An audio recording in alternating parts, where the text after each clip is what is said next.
Louvado seja o nome de Jesus. Louvado seja Deus. Vamos dando sequência à nossa abordagem no livro de Coríntios, que eu não vou ler hoje, do versículo 14 ao versículo de número 33, né? Porque aí eu tomaria muito tempo. Eu sugiro que você leia esses versículos, né, depois dessa ministração, e já vou adiantando para que você, depois que terminar a sua leitura, leia o capítulo 11, porque eu não vou estar lendo sempre o capítulo todo, nem um trecho. Por exemplo, o capítulo 11, eu devo dividir em algumas partes a abordagem, mas ele tem 34 versículos. Eu tomaria um tempo aqui, não é?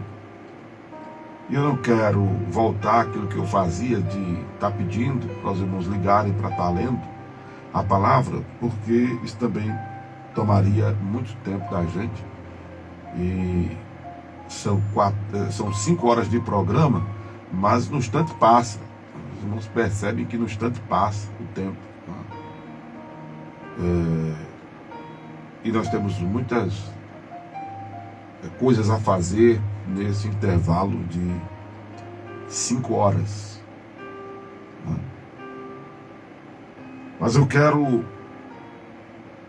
pontuar algumas coisas, como já tenho dito, que a nossa abordagem ela é teológica, doutrinária, não questão de uso e costume, mas gerando conteúdo para que haja crescimento na graça e no conhecimento do Senhor Jesus, para que haja consciência cristã, para que você, inclusive,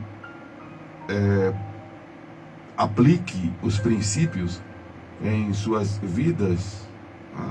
Para que vocês apliquem os princípios em suas vidas, como eu devo cuidar de aplicar os princípios da palavra na minha vida, até considerando que a salvação ela é pessoal, né? Eu sempre disse, não sei se você lembra, que me acompanhava aqui na Tamandaré há 18 anos atrás, propriamente dito, que cada um cuide de salvar a sua alminha. Eu devo cuidar de salvar a minha alminha e você cuide de salvar a sua. Meu papel como pastor é pregar, o seu, como ovelha, talvez, seja de ouvir. E o nosso é vivermos a palavra, porque eu vou dar conta do que prego, do que ensino, e você vai dar conta do que você ouve, do que você escuta. Essa é a nossa responsabilidade, irmãos, tá? Diante de Deus. Cada um cuide de salvar a sua alminha. Eu até tenho dito às pessoas que dizem assim: ó, rapaz, eu não vou ser crente por causa de fulano, eu não vou ser crente por causa de Beltrano. Um abraço, tchau para você. Vai se encontrar no beleléu para onde vai aquele crente que você acha que não é o crente que deveria ser. Isso é o problema dele. Porque se você não se converte, se você não nasce de novo, aí para onde é que você vai? Para o céu que não vai. E na sua perspectiva, na sua leitura, aquela pessoa, aquele pastor não é crente como deveria ser, na sua perspectiva ele vai para esse lugar. E aí se você não se converte por causa dele, por causa dela, vão se encontrar lá no quinto. Né? Vão para lá. E não é no quinto período de um curso, não, é no quinto mesmo dos infernos, como a turma diz. Então, coisa de salvar a tua alma, coisa de salvar a tua vida. Cada um vai dar conta de si mesmo a Deus. É o que está escrito em Romanos. Né? Então, eu devo procurar. Uma coisa intrigante, né?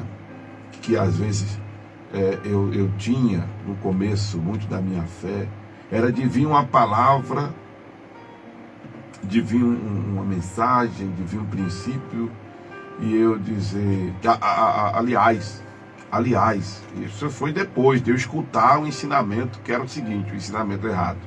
Eu aprendi que era errado. Eu aprendi com o meu Senhor, orando dentro da Bíblia, que esse princípio estava sendo ensinado era errado. Era o pregador dizendo assim: irmão, não pregue o que você não vive, não. Não pregue o que você não vive, não. Só pregue o que você vive. Aí eu, beleza, novo convertido, tava para aprender. Só que aí, no decorrer que eu fui começando a pregar a palavra, tá, e vinha ao meu coração algo para eu dizer, que aí eu dizia, eu travava, porque eu dizia: rapaz, eu não estou vivendo isso, eu não estou fazendo isso, então não vou pregar não.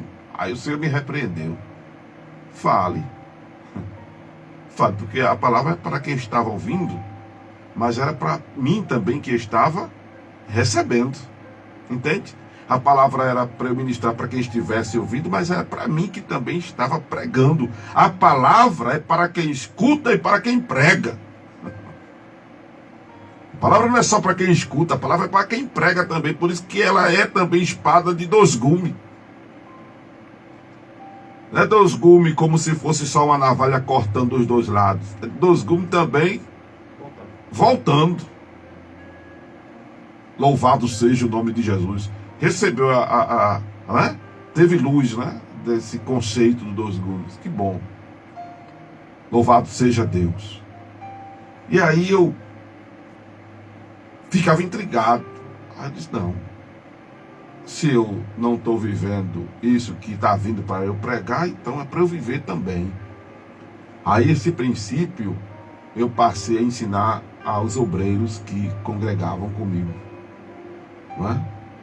Que vivam o que pregam, mas se não estão vivendo o que pregam, passem a viver. E não deixem de entregar a mensagem.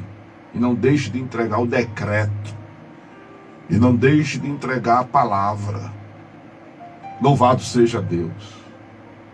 Porque nós, às vezes, como receptores, como pessoas que estamos recebendo a palavra, somos medonhos para estar criticando o pregador. Às vezes a pessoa está ali pregando uma empolgação tremenda, às vezes dando cada lapada, aleluia, cada chicotada. Aí o crítico, o cético, o incrédulo, o rebelde, o questionador fica: será que vive mesmo isso que está pregando? Fica julgando o pregador. Será que vive mesmo isso que está pregando? Irmão, se ele está vivendo ou não, é o problema dele. Tu deve fazer a tua parte. Agora você, pregador, e agora eu falo como se estivesse olhando no espelho, você, Amaro Correia, procure também viver o que prega. Não é só pregar o que vive, é viver o que prega. Entende? É o auto-reverso. Como eu diria, o loop de hoje, né? Entende, amados? Então essa palavra é para nós todos, aleluia. É para quem prega e para quem ouve. E aí Paulo tratando agora, voltando a Coríntios capítulo 10, versos 14 ao 33, uma das coisas que eu quero pontuar, que Paulo volta a falar, é de não ser idólatra, é fugir da idolatria, né? E já pontuei que a idolatria é tudo aquilo que substitui o lugar do Senhor em nosso coração, seja um objeto ou alguém, um parente, até um astro, até um ator, né? Até um artista, até um pregador, até um cantor, até um político, né? Inclusive faz um tempo que nós estamos vivendo no nosso país uma idolatria política de ambos os lados, que tem gerado mais intriga, discórdia, perdas, danos, mortes, do que convergência social, né? Do que unidade filosófica, de que um questionamento administrativo de melhoria. Não. Tem havido fanatismo de ambos os lados. Tem havido literalmente idolatria, sabe, irmãos? E é muito chato, é muito feio quando você entra nessa seara, porque você acaba sendo mal interpretado quando você não assume uma posição que querem que você obrigatoriamente assuma. E aí você não é obrigado a nada. Em sentido e em aspecto nenhum, você é obrigado a fazer as coisas. Você é um ser livre dentro da sua vontade para fazer aquilo que você quer fazer. Até aquilo que você não quer fazer é uma liberdade que você tem. Entende? É uma escolha de fazer ou não fazer. Até não fazer escolha é um direito que você tem de não escolher. Você é livre, principalmente você cristão, liberto por Jesus Cristo. Você pode até não fazer parte da denominação do Bispo Francisco e da Bispa Enilda, mas você é liberto por Cristo. Aleluia. Glória a Deus. Eu deveria ser contratado como marqueteiro, né? Porque saem umas coisinhas de vez em quando, né? Aleluia. Um abraço a meus amigos aí. Em nome de Jesus. Os irmãos continuem orando por ele. Aí Paulo diz isso. Fugir da idolatria. Fugir da idolatria. E Paulo começa a associar que todo envolvimento de celebração faz com que a pessoa se identifique com o que é celebrado. Faz com que a pessoa tenha um envolvimento, né? Uma relação com aquilo que está sendo celebrado em seu contexto. Por isso que Paulo fala para os irmãos não se envolverem em festas pagãs, em festas idólatras, porque isto seria uma celebração ao paganismo, uma celebração ao ídolo, uma celebração à entidade, não é? Paulo manda que os irmãos se desassociem disso. Como, por exemplo, ele aí chama a atenção da ceia do Senhor. É assunto que ele vai tratar com mais detalhes, precisamente no capítulo de número 11. Não é? Porque ao participarmos da ceia, estamos nos identificando com Jesus. Participar da ceia é botar Jesus para dentro, através do pão e do vinho sagrados. Depois que o pastor, o ministro, ora com a igreja. Consagrando o pão e o vinho, para serem ambos ingeridos em memória de Jesus. Então Paulo faz uma correlação deste assunto com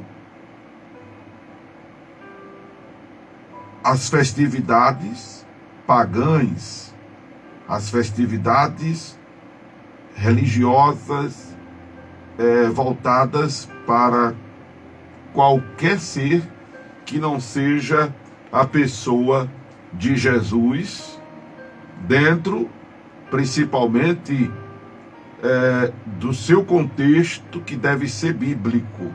O que significa dizer isso? Alguns irmãos já me perguntaram em outras oportunidades: pastor, o crente pode comemorar o Natal? O crente pode participar da Páscoa? O crente pode comemorar o São João? Sempre o pessoal pergunta isso, né? Bem, à luz desse ensinamento de Paulo, essa Páscoa que nós ocidentais participamos, ela não tem nada a ver com a Páscoa do povo de Israel,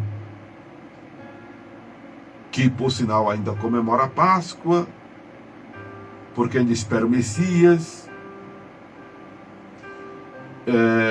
e porque é uma festa nacional, é uma festa para os judeus, para o povo de Israel, comumente falando, porque o povo de Israel é um composto de 12 tribos. A gente fala do povo judeu por causa da predominância da tribo de Judá, né? Mas ficou para o povo de Israel a celebração da Páscoa como uma festa nacional, como aqui no Brasil a gente comemora a independência, né? A Páscoa é uma celebração da saída dos filhos de Israel do Egito. E a Páscoa lá, ela apontava para o sacrifício, e aponta para o sacrifício de Jesus. Eu digo apontar porque Jesus já morreu, ressuscitou, está vivo, aleluia. Mas cumpriu-se nele o derramar do sangue para que nós tenhamos o perdão dos nossos pecados. Coisa que os israelitas, em sua maioria, não acreditam, não aceitam, conforme está escrito em João capítulo 1, verso 11, que ele veio para os que eram seus, mas os seus não receberam, né? E aí eles a sua maioria não tem Jesus como Messias, eles ainda esperam o Messias. Pois bem, a Páscoa era celebrada, e é para ser celebrada, com erva amarga, pão asmo, carne do cordeiro assado, né? E todas as suas indumentárias e requisitos. A Páscoa que a gente escuta, por exemplo, aqui no Brasil, ela não tem nada a ver, porque os personagens da Páscoa são o coelho e o ovo. Coelho botando o ovo ainda mais de chocolate. Não tem nada a ver. Não tem nada a ver. Aí essa Páscoa a gente não celebra, nem comemora, muito menos. Porque, inclusive, para nós cristãos, Jesus instituiu a ceia no lugar da Páscoa. Nós celebramos a ceia do Senhor. O que nos identifica com Jesus é a ceia. A Santa Ceia, a ceia do Senhor, como você queira chamar, né? Alguém critica quando a gente usa a expressão a Santa Ceia, porque é uma expressão católica, né? Mas a ceia, ela é um processo santificador, sim senhora, sim senhor, para quem gosta de criticar sem conhecimento, né? Inclusive, eu vou colocar como descrição desse vídeo, a falta de conhecimento nos faz errar, né?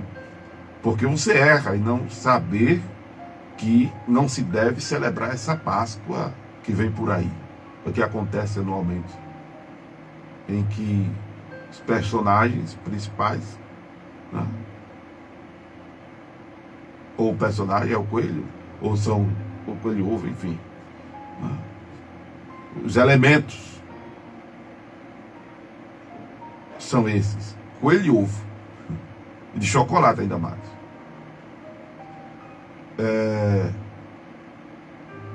Tudo bem, se fala de Jesus, a encenação da morte de Jesus, e em alguns aspectos até artísticos, culturais, né? Há algumas encenações fantasiosas, lúdicas, né? Fictícias, que não tem nada a ver com a mensagem propriamente dita da cruz.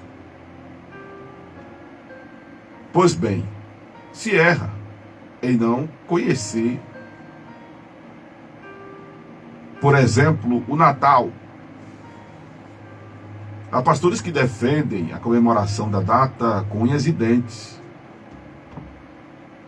É sabido que Jesus não nasceu no dia 25 de dezembro.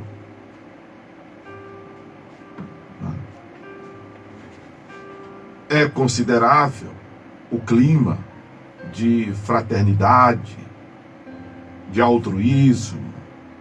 É louvável isso, mas isso deve ser uma coisa constante, todo o tempo e o tempo todo, e não uma vez no ano. E a gente observa que esse Natal que se fala anualmente, nesse período que eu mencionei, o foco é Santa Claus, que é um ídolo americano, o famoso Papai Noel. Aí tem as guirlandas, aí tem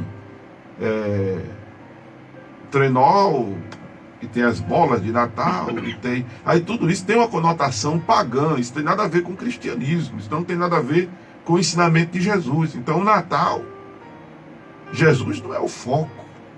Entende, irmãos? Aí. Pastor, é pecado botar uma árvore de Natal na minha casa? Se você está associando a celebração, inclusive com os elementos do paganismo, você está se identificando com o paganismo. Entende, igreja?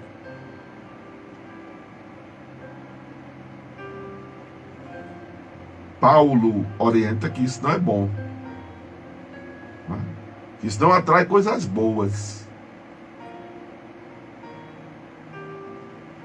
O São João, tudo bem, a safra da época do milho, da colheita e tudo mais. Pronto, beleza. É pecado, pastor, comer canjica, pamonha, comer comida de milho no São João? Não, você não só tem o São João para comer milho, você tem desde que a safra começa até ela terminar. E tem situações que tem milho até fora de época. Eu, dia desses, estava na BR e passou uma caminhonete por perto de mim cheia de milho. Milho até umas horas. Né? Entende? Paulo diz o seguinte, que é importante nós considerarmos. Eu até já tenho uma ministração sobre isto. Está no YouTube Acorda a Bênção, né? Que é o meu canal onde tem as ministrações da palavra. Além agora, claro, do YouTube da Rádio Tamandaré. Que houve um problema na igreja de Coríntios, que o problema não só eram os ídolos, era a falta de amor entre os irmãos. Eu não lembro qual foi exatamente o capítulo que eu ministrei isso. Eu acho que foi o 9. Mas depois você procura aí no YouTube, Acorda a Bênção, e vê. E tem as ministrações desde o primeiro capítulo de Coríntios até agora. Louvado seja Deus. Paulo diz, em outro momento, né, que os ídolos nada são. Inclusive no versículo 19, mas que digo que o ídolo é alguma coisa, ou que o sacrificado ao ídolo é alguma coisa, né? Na verdade, os ídolos nada são. Esses nomes que a gente escuta por aí, nas religiões, são nomes folclóricos. São nomes folclóricos, dados às vezes a entidades espirituais, que, diga-se de passagem, essas entidades, elas não são espíritos humanos desencarnados. Porque o ser humano, quando morre, diz a Bíblia, segue ao juízo. O juízo significa que ele já vai para a eternidade sentenciado. Ou a pessoa, porque morrer, o espírito sai do corpo, né? A Bíblia diz, segue-se ao juízo. A pessoa já é lançada na eternidade. E aí, se ela tiver com Jesus, ela morreu em Cristo, ela vai para o paraíso, para o seio de Abraão. Se ela morre sem ser convertida a Jesus, segundo a Escritura Sagrada, ela vai para o Hades, para lugar de tormento. Não fica vagando por aí. Não fica vagando.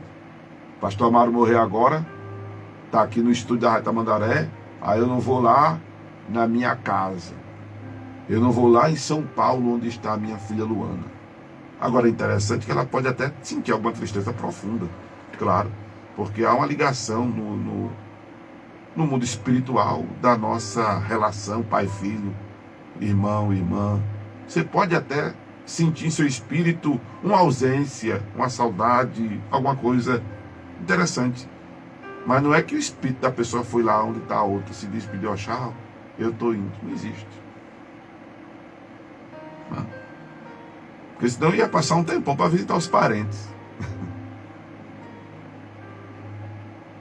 Segue-se ao juízo. E aí, esse juízo, se você está com Jesus, você vai para o seio de Abraão, lugar de descanso e paz. Se não está com Jesus Cristo, o Espírito sai do jeito que você está na sua relação com Deus, e se está distante de Deus, vai permanecer distante de Deus. Eu estou sendo eufemista. Para poder ser entendido por todos. Quando nós morremos, a vida não acaba, ela segue na eternidade. Porém, ela já vai solucionada, entre aspas, ou vai decidido já, porque está escrito. É Deus que a gente diz assim, quando a gente quer dar as condolências para alguém que perdeu um parente, que Deus o ponha no bom lugar. Não, a pessoa já foi com seus próprios pés. Porque essa pessoa foi evangelizada, essa pessoa já foi orientada que o caminho para o céu é Jesus Cristo. E se ela não está vivendo Jesus, ela não vai para o céu. Procure viver Jesus para poder morrer com Jesus. Porque se você não viver Jesus, vai ser muito difícil você morrer com Ele. Vou repetir. Procure viver Jesus para poder morrer com Jesus. Porque será muito difícil morrer com Jesus se você não viver com Ele. Então esses espíritos que o pessoal fala por aí, e cada um tem um nome folclórico, na verdade são anjos que foram expulsos do céu, e quando expulsos do céu, eles são transformados em demônios. Porque quem atormenta, quem perturba, quem tira a paz, quem destrói, quem escravisiona no vício, quem leva a pessoa à maldade, quem torna a vida da pessoa um caos, é o inimigo, são os demônios. O papel deles é roubar, matar e destruir. João capítulo 10, verso 10. O único que veio para dar vida e vida com abundância foi Jesus. Louvado seja Deus. Então esses ídolos, que Paulo diz na nação, são produtos da mente humana, não é? São imagens folclóricas, mas por trás disso há um manifesto diabólico. Aí é quando Paulo diz que se deve ter cuidado. Também, na maioria dos casos. Aí é quando ele diz que não quer que os irmãos sejam participantes com os demônios. Ele está se referindo a quem? Aos anjos que foram expulsos dos céus. Os demônios são anjos que foram expulsos dos céus. E não são poucos não. A Bíblia fala de uma terça parte das estrelas. Se é que se pode contar as estrelas. Não é? Aí ele diz: não podeis beber o cálice do Senhor e o cálice dos demônios. Não podeis ser participante da mesa do Senhor e da mesa dos demônios. E aqui eu quero, pela direção que estou recebendo em meu espírito, dizer que esse negócio de você estar ora dentro da igreja evangélica, ora em outro lugar, ora em outro lugar, ora dentro da igreja evangélica, isso não adianta de nada. Isso não adianta de nada. Você tem que procurar ficar só na presença de Jesus Cristo. orando a Deus, invocando a Deus, a oração se faz assim. Preste atenção como é que se ora. Pai, em nome de Jesus. Eu escuto muita gente orando ao Espírito Santo. Eu escuto muita gente orando a outras pessoas, né? Mas a oração certa, que foi ensinada por Jesus, é o seguinte: pedi ao meu Pai em meu nome. Tudo que pedis ao Pai, Jesus ensinou assim: tudo que pedires ao Pai em meu nome, o Pai vos concederá. Pastor, está errado eu pedir ao Espírito Santo? Então, veja só, eu creio que só existe um Deus. Jesus é Deus, o Espírito Santo é Deus e Deus é Deus. Deus é um título de grandeza, de soberania. Ele é o Pai, é a relação de Israel com ele, paterna. Quem é Jesus? A Bíblia diz que Jesus é Deus em forma humana. Jesus não é uma segunda divindade. Jesus é Deus em forma humana, entende? É a mesma pessoa, só que transformada em carne. João capítulo 1, verso 1 e 14. No princípio era o verbo estava com Deus, o verbo era Deus. João 14. O verbo se fez carne e habitou entre nós. O outro nome de Jesus é Emanuel. Emanuel significa o quê? Deus conosco. Então Jesus é Deus em forma humana conosco. É o que Paulo diz, inclusive, em Filipenses capítulo 2. Que ele não teve por usurpação ser Deus, mas humilhou-se, transformando-se em servo. Então, estamos falando da mesma pessoa. Jesus, Deus, Espírito Santo é a mesma pessoa. É um só. Só que Jesus ensina para questões didáticas que devemos pedir ao Pai em o seu nome. Deus é a essência. Então, a oração deve ser feita assim: Pai, em nome de Jesus. E o Espírito Santo? O Espírito Santo já está aí sendo glorificando. O papel do Espírito Santo é glorificar a Jesus. Não é receber glória. Glória ao Espírito Santo. Não precisa nem chamar o Espírito Santo. Ele já está aí. Nessa relação Deus-Jesus. Nessa expressão Deus-Jesus. Jesus disse: o Espírito Santo virá para falar de mim, para me glorificar, para guiar vocês a mim. Entende? O Espírito Santo já está nessa atmosfera, nessa dimensão. O Espírito Santo, ele nem fica triste quando a gente não diz. Porque tem gente que acha que o Espírito Santo fica triste, né? Quer dar glória a Deus, glória a Jesus, porque não dá glória ao Espírito Santo. O Espírito Santo fica triste.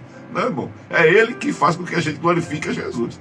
O papel do Espírito Santo é glorificar Jesus, além de nos santificar. Aí voltando à questão da ceia que eu tinha parado. A ceia é santa porque a ceia, ela gera dois processos da santificação. O processo preventivo, na verdade, a princípio, o processo remediador. O que é remediar? É consertar o erro, né? E quando a gente vai cear, o que é que Paulo diz? Examine-se a si mesmo e coma. Quando eu me examino a mim mesmo, eu percebo que eu preciso mudar para melhor, que eu preciso melhorar em muita coisa. Na linguagem, nos pensamentos, nas atitudes, nas ações, nas reações. A introspecção que Paulo manda que façamos na ceia é para detectar isso. Ele diz: examine-se. Aí você fecha os olhos, ou fica de olho aberto, fica pensando: em que eu preciso mudar? O que eu preciso melhorar? Se você for humilde, você vai reconhecer que precisa mudar e melhorar em muita coisa. Ser humilde não tem nada a ver com andar com remela no olho, com cera no ouvido, com mau hálito, com cabelo assanhado, com roupa rasgada, descalço, de chinelo, com roupa mal amanhada. Ser humilde não tem nada a ver com isso, não. Ser humilde não é ter a casa suja, andar sujo. Não, isso é falta de higiene, é nojeira, é um bocado de coisa. Humildade não tem nada a ver com isso. Humildade não tem nada a ver com a paz do Senhor, irmão. Humildade não tem nada a ver com isso. Humildade é reconhecer a falibilidade, é reconhecer o pecado, é reconhecer a sua falha. E se for humilde, vai reconhecer que precisa melhorar a cada dia, na sua relação com o próximo, no seu comportamento, nas suas ações, nas suas atitudes, na sua linguagem, rever os conceitos. Ser humilde tem a ver com isso. E a ceia, ela causa em nós, deve causar este efeito remediador, porque aí você faz o quê? Pede perdão. Senhor, me perdoa. É o que Paulo vai ensinar, a gente vai ver isso no capítulo 11. Aí quando você pede perdão, o que acontece? O Senhor perdoa. A santificação vem pela remissão. Aleluia. A santificação vem pela remissão. Aí você ceia, come do pão, bebe do vinho, se fortalece, botou Jesus para dentro, aí vem a tentação. Quando vem a tentação, é você falar, tentação, porque eu participei da ceia. Não, a tentação vem, aí você, não, eu não posso ceder à tentação. Rapaz, eu participei da ceia, botei Jesus para dentro, estou em Jesus. Aí você faz de tudo para resistir. Aí você está sendo o quê? Está sendo santificado pela abstinência. Porque nós somos santificados, né, pela remissão dos pecados, 1 de João 1,9, e somos santificados pela palavra, João 17,17. É a santificação remediadora e a santificação preventiva. A ceia é santa por causa disso. Então não há pecado nenhum em chamar a ceia de santa ceia. Até para criticar tem que conhecer, irmão. Pelo amor de Deus, né? Então para de criticar essas coisas assim, sem conhecer. Aí Paulo chama atenção a isto.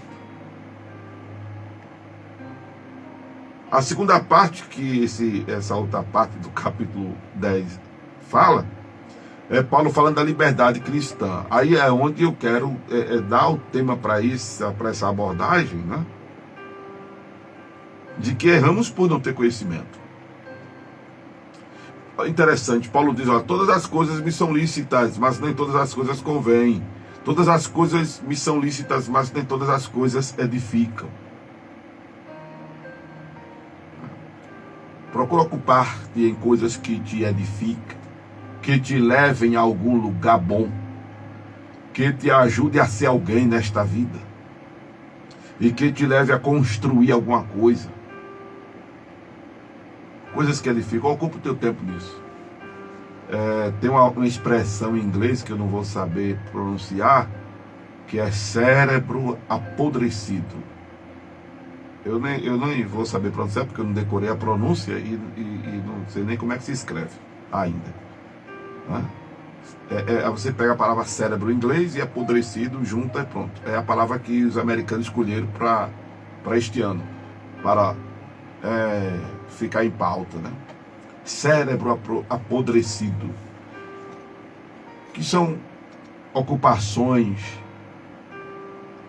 mentais que não levam a nada, que não lhe ajuda em nada, que você não aprende nada, que você não consegue construir nada, que você não é edificado em nada, né?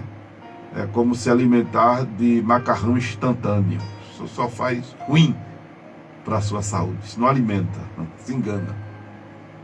Não? Aí Paulo fala de ninguém buscar o proveito próprio, antes cada um que é do outro. Hein? Paulo manda que nós tenhamos um gesto altruísta, nos importemos com o outro. Então, você pode comer de tudo que vende no mercado, diz Paulo.